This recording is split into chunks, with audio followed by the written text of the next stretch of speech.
शराबबंदी लागू करो। हम अपना अधिकार मांगते नहीं किसी से भीख मांगते। हम अपना अधिकार मांगते नहीं किसी से भीख मांगते। बिजली की अवैध वसूली बंद करो।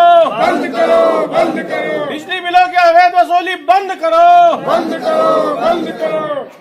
किसान संघर्ष समिति के जो साथी यहाँ पर आए हुए हैं, तहसीलदार महोदय, हम आज मुख्यमंत्री के नाम से ज्ञापन सौंप रहे हैं। हमारा मुख्य मुद्दा यह है, एमएसपी को लेकर के हमारे प्रधानमंत्री कहते हैं एमएसपी थी, है और रहेगी, लेकिन हमने ये देखा है कि मक्का 1870 रुपए क्विंटल की जगह पर मक्का 700 से लेकर के और 1200 तक बिका है। मतलब कि एमएसपी कागज के ऊपर रह गई, और इसीलिए हम लोग ये चाहते हैं कि एमएसपी की कानूनी गारंटी होनी चाहिए। एक नंबर की बात। दूसरी बात हमारी है, लिखा हुआ है, हमारे मुख्यमंत्री जी ने कहा था कि 2020 में फसलें हुई तो मैं अपनी तरफ से, शासन और सरकार की तरफ से राहत राशि देने का काम कर रहे हैं। वो तो दी, लेकिन उन्हें फसल बीमा दिलाना चाहिए, और फसल बीमा दिलाने की जिम्मेदारी शासन की, सरकार की है। जब आप अपनी गांठ से पैसा दे सकते हो, मतलब कि टैक्स का पैसा जनता का दे सकते हो, तो हमने जो प्रीमियम भरा है फसल बीमा का, और वो प्रीमियम अभी से नहीं दे रहे हैं। मैं याद दिलाना चाहता हूं पत्रकार साथियों को, 85 से प्रीमियम कट रहा था।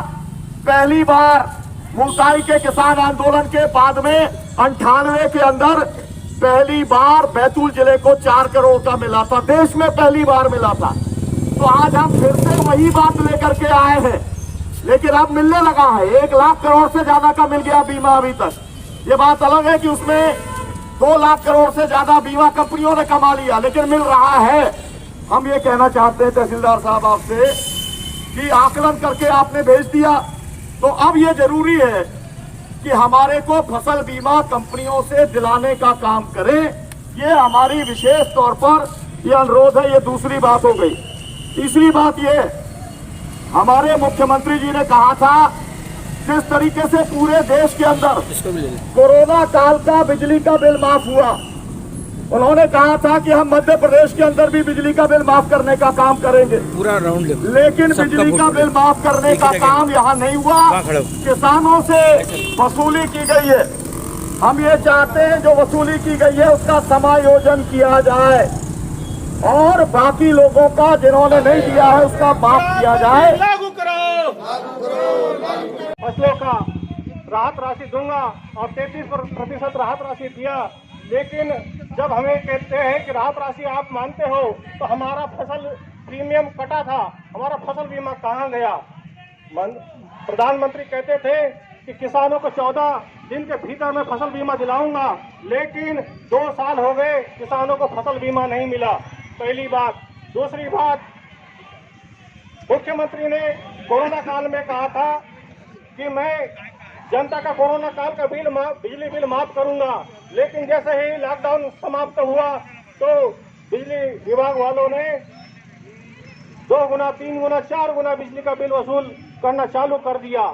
जब किसानों का ऑलरेडी 3 HP का सिंचाई पंप का कनेक्शन है, तो 5 HP का बिजली बिल वसूल करने का क्या मतलब है? कि किसानों की लूट और उद्योगपतियों को छूट की मंशा सरकारों की है, जो हम नहीं करने देंगे। साथ ही हम लोग चाहते हैं कि सरकार कहती है कि किसानों को 23 अनाजों का MSP हम दे रहे हैं, न्यूनतम समर्थन मूल्य दे रहे हैं, लेकिन हमारी मक्का जब 1870 रुपए MSP होने के बाद भी बिक रही है 1100 रुपए से 1400 रुपए, तो फिर MSP कहाँ है? जब हमारी धान की फसल अभी आई तो धान शिवराज सिंह चौहान ने कहा था कि किसानों की पाई धान मैं खरीदूंगा, लेकिन 15 सितंबर से लेकर 14 अक्टूबर तक साइट खुली रही, लेकिन सर्वर डाउन रहा। एक भी दिन सर्वर नहीं चला। पूरे बैतूल जिले में 192 किसानों का पंजीयन हुआ। अब बताइए, एक गांव में अगर किसान पंजीयन कर लेता तो 200 किसानों से ज्यादा अधिक का पंजीयन हो जाता, लेकिन पूरे बैतूल जिले में 192 किसानों का धान का पंजीयन हुआ है। इससे आप समझ लीजिए, शराबबंदी लागू करो, शराबबंदी लागू करो, हम अपना अधिकार मांगते नहीं किसी से भीख मांगते।